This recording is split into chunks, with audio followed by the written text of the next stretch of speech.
তুলা ৰাশি 25ৰ পৰা 30 জুন 2026 তুলা ৰাশি জাতক-জাতিকাসকল তেন্তে এইকেইদিন আপোনাৰ বাবে কঢ়িয়াই আনিব পাৰে এক ডাঙৰ পৰিৱৰ্তনৰ সময়।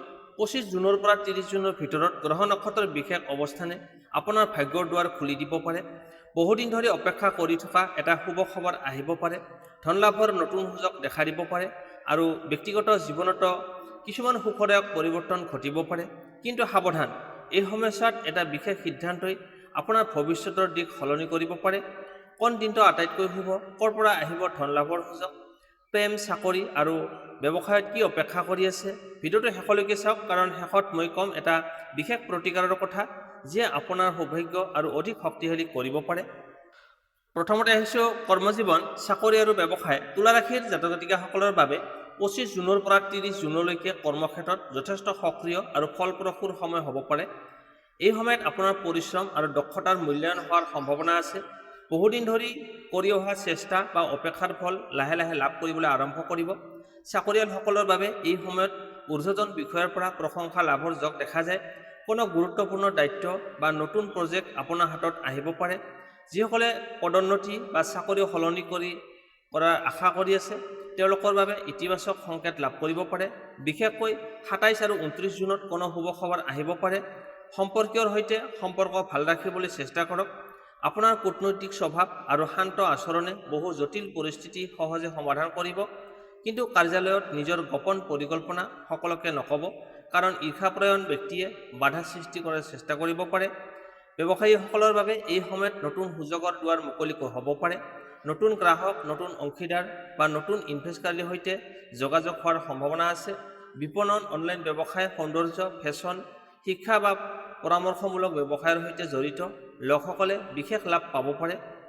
যিসকলে নতুন ব্যৱসায় আৰম্ভ কৰাৰ কথা ভাবি আছে তেওঁলোকৰ বাবে এই সময়ত পৰিকল্পনা আৰু প্ৰস্তুতি লোৱাৰ শুভ সময়। যদিও ডাঙৰ ইনভেষ্ট কৰাৰ আগতে সকলো তথ্য ভালদৰে পৰীক্ষা কৰাটো প্ৰয়োজন। খৰধৰ কৰি সিদ্ধান্ত ল'লে লাভৰ পৰিৱৰ্তে ক্ষতি আনিব পাৰে। কৰ্মক্ষেত্ৰত 30 জুনৰ আগতে এটা গুৰুত্বপূৰ্ণ সুযোগ আহিব পাৰে যিয়ে আগন্তুক কেইবামাহৰ বাবে আপোনাৰ কেৰিয়াৰৰ দিশ সলনি কৰিব পাৰে। সেয়েহে সকলো সুযোগক গুৰুত্ব দিয়ক আৰু আত্মবিশ্বাসেৰে আগবাঢ়ি যাওক। মুঠতে ক'বলৈ গ'লে এই সময়ছোৱা তুলা ৰাশিৰ বাবে কৰ্মজীৱন, চাকৰি আৰু ব্যৱসায়ত উন্নতি, স্বীকৃতি আৰু নতুন সফলতাৰ সংকেত কঢ়িয়াই আনিছে। নিজৰ লক্ষ্যত অটল থাকক, সফলতা আপোনাৰ কাষ চাপি আহিছে। তাৰপিছত আহিছোঁ ধন সম্পত্তি আৰু আৰ্থিক অৱস্থা। তুলা ৰাশিৰ জাতক-জাতিকাসকলৰ বাবে 25 জুনৰ পৰা 30 জুনলৈকে এই সময়ছোৱা আৰ্থিক দিশত যথেষ্ট গুৰুত্বপূৰ্ণ হ'ব পাৰে। এই সময়ত আপুনি টকা পইচাৰ ক্ষেত্ৰত কিছুমান নতুন সুযোগ লাভ কৰাৰ সম্ভাৱনা আছে। বহুদিন ধৰি ৰৈ থকা কোনো টকা ঘূৰাই অহা বা বাকী টকা পাবলগীয়া আদায় হোৱাৰ সম্ভাৱনা দেখা যায়। ব্যৱসায়ীসকলৰ বাবে এই সময়ত নতুন গ্ৰাহক বা নতুন চুক্তিৰ যোগ আছে। বিশেষকৈ অনলাইন ব্যৱসায়, বাণিজ্য, বিক্ৰী, বিপণন বা যোগাযোগ ভিত্তিক কামত জড়িতসকলৰ লাভৱান হ'ব পাৰে।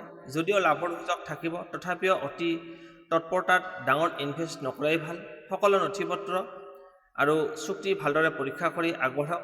চাকৰিয়ালসকলৰ ক্ষেত্ৰত অতিৰিক্ত ইনকামৰ কোনো নতুন পথ মুকলি হ'ব পাৰে। কোনো নতুন প্ৰজেক্ট, ইনচেণ্টিভ বা বোনাছৰ খবৰ লাভ কৰিব পাৰে। ঊৰ্ধ্বতন বিষয়াৰ পৰা প্ৰশংসা লাভৰ যোগ আছে, যাৰ ফলত ভৱিষ্যতে আৰ্থিক উন্নতিৰ পথ সুগম হ'ব পাৰে। সম্পত্তিৰ ক্ষেত্ৰত ঘৰ, মাটি বা বাহনৰ সৈতে জড়িত বিষয় শুভ সংকেত দেখা যায়। যদি আপুনি কোনো সম্পত্তি ক্ৰয় বা বিক্ৰয়ৰ কথা ভাবি আছে তেন্তে এই সময়ত ভাল প্ৰস্তাৱ লাভ কৰিব পাৰে। কিন্তু খৰধৰ কৰি সিদ্ধান্ত লোৱাৰ পৰিৱৰ্তে অভিজ্ঞ লোকৰ পৰামৰ্শ লোৱাটো জৰুৰী। এই সময়ত অপ্ৰয়োজনীয় খৰচ কিছু বৃদ্ধি পাব পাৰে। বিশেষকৈ বিলাসী সামগ্ৰী, ভ্ৰমণ বা আত্মীয় স্বজনৰ কোনো অনুষ্ঠানত খৰচ হোৱাৰ সম্ভাৱনা আছে। সেয়েহে বাজেট অনুসৰি চলিবলৈ চেষ্টা কৰক। 25, 27 আৰু 29 জুন ধন সম্পৰ্কীয় কামৰ বাবে অতি শুভ হ'ব পাৰে। এই দিনবোৰত নতুন কাম আৰম্ভ কৰা, ইনভেষ্টৰ পৰিকল্পনা কৰা বা আৰ্থিক সিদ্ধান্ত লোৱাটো লাভজনক হ'ব পাৰে। মুঠতে ক'বলৈ গ'লে 25 পৰা 30 জুন এই সময়ছোৱা তুলা ৰাশিৰ বাবে ধন আৰু সম্পত্তিৰ ক্ষেত্ৰত ইতিবাচক সুযোগেৰে ভৰা দেখা যায়। সঠিক সিদ্ধান্ত, ধৈৰ্য আৰু বিচক্ষণতাই আপোনাক অধিক লাভৰ দিশে আগুৱাই লৈ যাব। তাৰপিছত আহিছোঁ প্ৰেম আৰু দাম্পত্য জীৱন।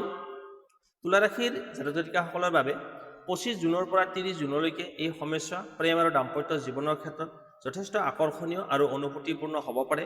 এই সময়ত আপোনাৰ মনত থকা বহু কথা স্পষ্টভাৱে প্ৰকাশ কৰাৰ সুযোগ আহিব, যাৰ ফলত সম্পৰ্ক অধিক মজবুত হ'ব পাৰে। যিসকল অবিবাহিত তেওঁলোকৰ জীৱনত নতুন কোনো ব্যক্তিৰ আগমন ঘটাৰ সম্ভাৱনা আছে। বন্ধুত্ব লাহে লাহে প্ৰেমলৈ ৰূপান্তৰিত হ'ব পাৰে।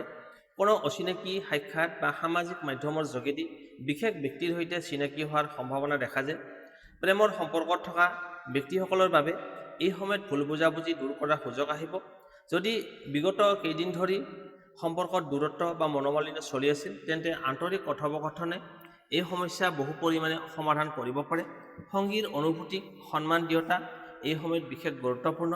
দাম্পত্য জীৱনত অধিক সমন্বয় আৰু বুজাবুজি বৃদ্ধি পাব। স্বামী স্ত্ৰীৰ মাজত কোনো গুৰুত্বপূৰ্ণ বিষয়ত একমত হোৱাৰ সম্ভাৱনা আছে। পৰিয়ালৰ সৈতে একেলগে কটোৱা সময়ে সম্পৰ্কক অধিক মধুৰ কৰি তুলিব। বহুদিনৰ অপূৰণীয় ইচ্ছা বা ভ্ৰমণৰ পৰিকল্পনাও সফল হ'ব পাৰে। কিন্তু 28 জুনৰ আশে-পাশে সৰু সুৰা অভিমান বা মতভেদ হোৱাৰ সম্ভাৱনা আছে। সেই সময়ত খং বা অহংকাৰৰ পৰিৱৰ্তে ধৈৰ্য ধৰা বেছি লাভজনক হ'ব। এটা মিঠা কথা বা আন্তৰিক ক্ষমা বিচৰাই ডাঙৰ সমস্যাও সহজে সমাধান কৰিব পাৰে। এই সময়ছোৱাত গোলাপী আৰু বগা ৰং আপোনাৰ প্ৰেম জীৱনৰ বাবে শুভ বুলি গণ্য হ'ব পাৰে। শুক্ৰ গ্ৰহৰ ইতিবাচক প্ৰভাৱে আপোনাৰ ব্যক্তিত্বক অধিক আকৰ্ষণীয় কৰি তুলিব, যাৰ ফলত সংগীৰ মনত আপোনাৰ প্ৰতি মৰম আৰু সন্মান বৃদ্ধি পাব। মুঠতে 25 পৰা 30 জুন এই সময়ছোৱা তুলা ৰাশিৰ বাবে প্ৰেম, ৰোমাঞ্চ, বুজাবুজি আৰু হৃদয়ৰ ইচ্ছা পূৰণৰ এক শুভ সময় হিচাপে দেখা যায়। এতিয়া আহিছোঁ স্বাস্থ্য আৰু শিক্ষা। তুলা ৰাশিৰ জাতক জাতিকাসকলৰ বাবে 25 জুনৰ পৰা 30 জুনলৈকে স্বাস্থ্যৰ ক্ষেত্ৰত সাধাৰণতে ইতিবাচক সময় দেখা যায়। যদিও ডাঙৰ কোনো সমস্যাৰ যোগ দেখা নাযায়, তথাপি নিজৰ দৈনন্দিন জীৱনশৈলীৰ ওপৰত বিশেষ গুৰুত্ব দিয়াটো প্ৰয়োজন। অনিয়মিত খাদ্যৰ অভ্যাস, কম টোপনি বা অত্যধিক মানসিক চাপৰ ফলত ভাগৰুৱা অনুভৱ হ'ব পাৰে। এই সময়ত বিশেষকৈ মূৰৰ বিষ, চকুৰ বিষ, পেটৰ সমস্যা, সৰু সুৰা সমস্যা বা শৰীৰত এলেহুৱা অনুভৱ হোৱাৰ সম্ভাৱনা আছে। যিসকলে দীৰ্ঘদিন ধৰি দীঘলীয়া সময় মোবাইল বা কম্পিউটাৰৰ সন্মুখত কটায়, তেওঁলোকে মাজে মাজে বিশ্ৰাম লোৱাটো জৰুৰী। পৰ্যাপ্ত পৰিমাণে পানী খোৱা আৰু সময়মতে টোপনি যোৱাই আপোনাৰ শক্তি আৰু মনোবল বজাই ৰাখিব। মানসিক স্বাস্থ্যৰ ক্ষেত্ৰতো ইতিবাচক সংকেত দেখা যায়। বহুদিন ধৰি চলি থকা কোনো চিন্তা বা উদ্বেগ লাহে লাহে কমি আহিব পাৰে। পৰিয়াল আৰু আপোনজনৰ সহায়ে মন অধিক শান্ত আৰু স্থিৰ হ'ব। শিক্ষাৰ ক্ষেত্ৰত ছাত্ৰ ছাত্ৰীসকলৰ বাবে এই সময় যথেষ্ট শুভ। পঢ়া শুনাত মনোযোগ বৃদ্ধি পাব আৰু নতুন বিষয় বুজিবলৈ সুবিধা হ'ব। যিসকলে প্ৰতিযোগিতামূলক পৰীক্ষা, সাক্ষাৎকাৰ বা কোনো বিশেষ পৰীক্ষাৰ বাবে প্ৰস্তুতি লৈ আছে, তেওঁলোকৰ বাবে এই সময়ত কঠোৰ পৰিশ্ৰম ভাল ফলাফল দিয়াৰ সম্ভাৱনা আছে। বিশেষকৈ 26, 27 আৰু 29 জুন অধ্যয়ন, আবেদন বা পৰীক্ষা সম্পৰ্কীয় কামৰ বাবে শুভ দিন হ'ব পাৰে। শিক্ষকৰ পৰামৰ্শ আৰু অভিভাৱকৰ সহযোগিতাই সফলতাৰ পথ অধিক সহজ কৰি তুলিব। এই সময়ত এটা গুৰুত্বপূৰ্ণ কথা মনত ৰাখিব লাগিব, আত্মবিশ্বাস হেৰুৱাব নালাগে। যি কামত মন দি আগবাঢ়িব তাতে উন্নতিৰ সুযোগ লাভ কৰিব। মুঠতে 25 পৰা 30 জুন এই সময়ছোৱা তুলা ৰাশিৰ বাবে স্বাস্থ্যৰ ক্ষেত্ৰত সাৱধানতা আৰু শিক্ষাৰ ক্ষেত্ৰত উন্নতি, একাগ্ৰতা আৰু সফলতাৰ শুভ সংকেত কঢ়িয়াই আনিছে। এতিয়া লৈ আহিছোঁ এই সময়ছোৱাত আটাইতকৈ শুভ দিন। এই সময়ছোৱাত 29 জুন আপোনাৰ বাবে আটাইতকৈ শুভ দিন হিচাপে দেখা যায়। এই দিনটোত ভাগ্যৰ বিশেষ সহায় লাভ কৰিব পাৰে। গুৰুত্বপূৰ্ণ সিদ্ধান্ত, সাক্ষাৎকাৰ, নতুন কামৰ আৰম্ভণি বা ধন সম্পৰ্কীয় আলোচনা এই দিনত কৰিলে ভাল ফলাফল লাভ কৰাৰ সম্ভাৱনা বেছি। ক'ৰ পৰা আহিব ধন লাভৰ সুযোগ? বহুদিন ধৰি ৰৈ থকা পাবলগীয়া ধন ঘূৰাই আহিব পাৰে। চাকৰি ক্ষেত্ৰত বোনাছ, ইনচেণ্টিভ বা অতিৰিক্ত ইনকামৰ সুযোগ আহিব পাৰে। ব্যৱসায়ত নতুন গ্ৰাহক বা নতুন চুক্তিৰ পৰা লাভ হোৱাৰ সম্ভাৱনা আছে। অনলাইন কাম, যোগাযোগ, বিপণন বা অংশীদাৰিত্বমূলক কামৰ পৰা ধন লাভৰ সংকেত দেখা যায়। প্ৰেম আৰু দাম্পত্য জীৱনত কি অপেক্ষা কৰি আছে? প্ৰেম জীৱনত মিঠা মুহূৰ্ত বৃদ্ধি পাব। ভুল বুজাবুজি দূৰ হোৱাৰ যোগ আছে। অবিবাহিতসকলৰ জীৱনত নতুন কোনো বিশেষ ব্যক্তিৰ আগমন ঘটিব পাৰে। বিবাহিতসকলৰ বাবে সংগীৰ সৈতে সম্পৰ্ক অধিক মজবুত হ'ব আৰু পৰিয়ালত সুখ শান্তি বৃদ্ধি পাব। চাকৰি আৰু ব্যৱসায়ত কি অপেক্ষা কৰি আছে? কৰ্মক্ষেত্ৰত আপোনাৰ পৰিশ্ৰমৰ মূল্যায়ন হ'ব পাৰে। ঊৰ্ধ্বতন বিষয়ৰ পৰা প্ৰশংসা বা নতুন দায়িত্ব লাভ কৰিব পাৰে। ব্যৱসায়ীসকলে নতুন সুযোগ, নতুন গ্ৰাহক আৰু লাভজনক যোগাযোগ লাভ কৰাৰ সম্ভাৱনা আছে। এটা গুৰুত্বপূৰ্ণ সুযোগ, আগন্তুক উন্নতিৰ দুৱাৰ মুকলি হ'ব পাৰে। শুভ সংখ্যা 6, 9 আৰু 15। শুভ ৰং বগা, গোলাপী আৰু আকাশী নীলা। বিশেষ প্ৰতিকাৰ, শুক্ৰবাৰে মা লক্ষ্মীৰ সন্মুখত ঘিউৰ চাকি জ্বলাওক আৰু ওম শ্ৰী মহালক্ষ্মী নম মন্ত্ৰটো 108 বাৰ জপ কৰক। সম্ভৱ হ'লে দুখীয়া ব্যক্তিক বগা মিঠাই বা চাউল দান কৰক। ইয়াৰ ফলত ধন ভাগ্য আৰু সুখ সমৃদ্ধি বৃদ্ধি পোৱাৰ বিশ্বাস আছে। মুঠতে ক'বলৈ গ'লে 25 পৰা 30 জুন এই সময়ছোৱা তুলা ৰাশিৰ বাবে নতুন সুযোগ, আৰ্থিক উন্নতি, প্ৰেমত মধুৰতা আৰু কৰ্মক্ষেত্ৰত সফলতাৰ শক্তিশালী সংকেত কঢ়িয়াই আনিছে। শেষ মুহূৰ্তত অহা এটা শুভ খবৰে আপোনাক আনন্দিত কৰি তুলিব পাৰে। বন্ধু-বান্ধৱীসকল, এয়া আছিল তুলা ৰাশিৰ বাবে 25 পৰা 30 জুন 2026 সম্পূৰ্ণ ৰাশিফল। আশা কৰোঁ এই তথ্যসমূহে আপোনাক আগন্তুক দিনবোৰৰ বাবে সঠিক দিশ নিৰ্দেশনা দিব। যদি ভিডিঅ'টো ভাল লাগিল তেন্তে লাইক কৰক, শ্বেয়াৰ কৰক আৰু চেনেলটো ছাবস্ক্ৰাইব কৰি বেল আইকনটো টিপি ৰাখিব, যাতে আগন্তুক সকলো ৰাশিফল আৰু জ্যোতিষ সম্পৰ্কীয় আপডেট সৰ্বপ্ৰথমে পাব পাৰে। আপোনাৰ মতামত বা প্ৰশ্ন থাকিলে কমেণ্টত নিশ্চয় লিখিব।